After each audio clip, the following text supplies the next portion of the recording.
अस्सलाम वालेकुम दोस्तों, मैं हूं फयाज़ महमूद और आप देख रहे हैं फयाज़ महमूद यूट्यूब चैनल। दोस्तों, इस वक्त अमेरिका में मास डिपोर्टेशन मुहिम ज़ोरों शोर से जारी है और डोनाल्ड ट्रंप साहब हर वो काम कर रहे हैं जिससे वो अपने इंतखाबी वादों को अमली शक्ल पहना दें। अब इसमें हुआ ये है कि उन्होंने एक पॉलिसी है, सेंसिटिव लोकेशन पॉलिसी, उसको भी उन्होंने जो है बैन उसके ऊपर से उठा दिया था, जिसका मकसद ये था कि उन्होंने ऐलान किया था कि भाई अब वो किसी को छोड़ेंगे नहीं। वो ये समझते हैं कि जो क्रिमिनल हैं, जो इलीगल लोग हैं, वो चर्चेज़ का या फिर स्कूलों का या फिर ऐसी सेंसिटिव जगहों का वो फ़ायदा उठाते हैं या फिर इबादत गाहों में छुप जाते हैं, तो अब वो वहाँ से उनको भी पकड़ेंगे। तो ये इख्तियार दे दिया गया है, जिसमें आइस डिपार्टमेंट को, दीगर जो इन्फोर्समेंट के इदारे हैं, उन्हें ये इख्तियार दिया गया कि भाई आपने हर सूरत इस बात को यकीनी बनाना है कि कोई भी इलीगल शख्स यहाँ पर ना रहे। लेकिन अब इस पे एक डेवलपमेंट सामने आई है, वो आज के इस व्लॉग में आपके सामने हम रख देते हैं। लेकिन उससे पहले आपसे रिक्वेस्ट है कि हमारे चैनल को सब्सक्राइब कर लीजिए, कमेंट सेक्शन में आकर अपना फीडबैक भी दीजिए। और क्या आपको लगता है कि डोनाल्ड ट्रंप इस अपने इक़्तिदार के दौरान अपने इस इंतखाबी अमल वादे को पूरा कर सकेंगे या नहीं? अच्छा जनाब, अब ये ऑर्डर तो जारी कर दिया गया, उसके बाद से इस पे अमल दरामद भी शुरू हो गया। हमने आपको बताया था कि भाई स्कूलों में भी अब छापे मारे जा रहे हैं, उसके अलावा चर्चेज़ में भी। और इस पॉलिसी के निफाज से पहले उस सूरत में चर्च पे या फिर ऐसी इबादत गाह पे या स्कूल पे किया जा सकता था जब वारंट हो। लेकिन जब इस पॉलिसी का निफाज हो गया तो अब मेरे ख्याल में उनके पास ऐसी कोई ऑप्शन नहीं है, बल्कि वो वहाँ पर जाते हैं और जाके जो भी लोग मौजूद होते हैं और उनको लगता है कि इलीगल है, और वहाँ से उसको धर लिया जाता है।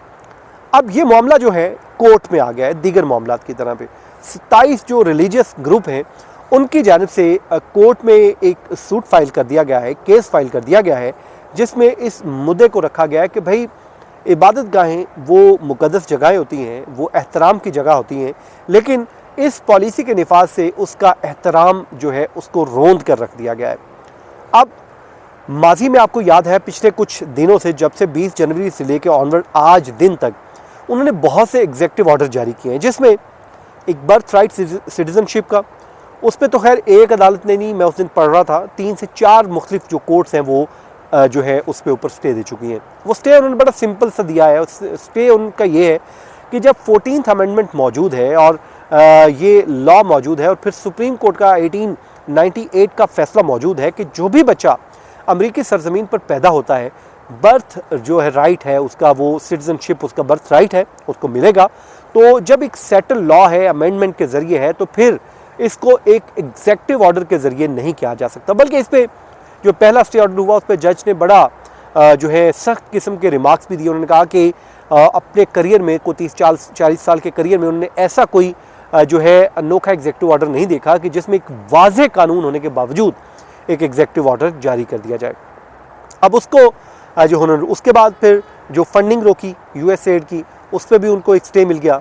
तो अब इस मामले को भी ले जाया गया है कोर्ट में, और कोर्ट से रिक्वेस्ट ये की गई है कि ये फौरी तौर पे इसके ऊपर इम्प्लीमेंटेशन को रोक दिया जाए, क्योंकि अगर इस पर इम्प्लीमेंटेशन होती है तो फिर चर्चेज़ के ऊपर, दीगर इबादत गाहों के ऊपर या फिर स्कूलों में, ऐसी सेंसिटिव जगहों पे इन्फोर्समेंट डिपार्टमेंट जो है, आइस जो है, वो छापे मारेगा और फिर जो है उसका तकद्दुस जो है वो पामाल होगा।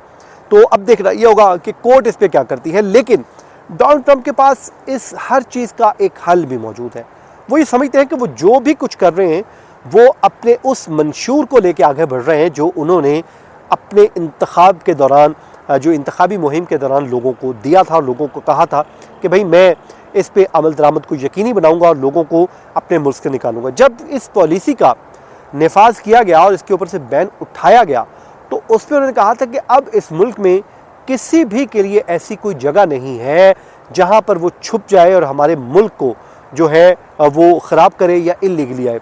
यहाँ तक बिल्कुल उनकी बात दुरुस्त है। मैं भी समझता हूँ कि जो शख्स इलीगल आया है वो डिसऑनेस्ट तरीके से आया है। जब डिसऑनेस्ट तरीके से आया है तो वो फिर क्रिमिनल हो गया, क्योंकि उन्होंने एक पूरी जो है, अब कुछ लोगों ने एतराज़ किया कि यार हमें जो है वो, हम तो क्रिमिनल थे नहीं, हमारा रिकॉर्ड नहीं था, फिर हमें क्यों गिरफ्तार किया जा रहा है। तो उस पर उनकी एक वजाहत है। वो ये कहते हैं कि भाई देखें, आपने इस लॉ को जो है, उस जो कानून है US का, उस पर अमल दरामद नहीं किया। जब आपने नहीं किया, आपने इस सिस्टम को डॉज किया, धोखा दिया, इलीगली एंटर हुए, तो आप भी उस लिस्ट में फॉल कर गए क्रिमिनल की। आप हमें जहां मिलेंगे हम आपको पकड़ेंगे, उठा के बाहर फेंकेंगे। उसके लिए जो उनके फौजी जहाज़ हैं उनमें वो भर रहे हैं, ऑल दो कि उसके लिए अब बजट की बात भी हो रही है और सेनेट से कहा गया कि हमें बजट दिया जाए। वो मैं अगले व्लॉग में आपके साथ बात करूंगा, उसमें आपको फर्दर बताऊंगा। लेकिन इस वक्त सिचुएशन बड़ी गंभीर है और अगर आपके पास कोई लीगल ऑप्शन है तो उसको फौरी अवेल कीजिए, वरना अब आपको खुद छोड़ देना चाहिए। और अगर आपको अमेरिका खुद डिपोर्ट कर देगा तो फिर आप देख लीजिएगा कि फिर आपके लिए बाकी के तमाम रास्ते भी बंद हो जाएंगे। तो मैं बार बार एक बात आप लोगों से करता हूँ कि भाई इलीगल ना काम करें, कहीं पे भी दुनिया में जाए लीगल तरीके से काम करें तो आपके लिए आसानियाँ हैं, वरना फिर मुश्किलात हैं। क्योंकि जब इलीगल काम होगा तो फिर उसमें आपको पकड़े भी जाएंगे, फिर आपको सजाएं भी होंगी, फिर आपको डिपोर्ट भी किया जाएगा और फिर आप कुछ कर भी नहीं सकते क्योंकि आपने इलीगल काम किया है। तो जनाब, ये था आज का हमारा व्लॉग। उम्मीद करते हैं आपको हमारा जो कंटेंट है हमेशा की तरह पसंद आया होगा। एक बार फिर लाइक और सब्सक्राइब का बटन भी दबा दीजिए और अपना फीडबैक देना मत भूलिए। मुझे दीजिए इजाज़त। अल्लाह निगहबान।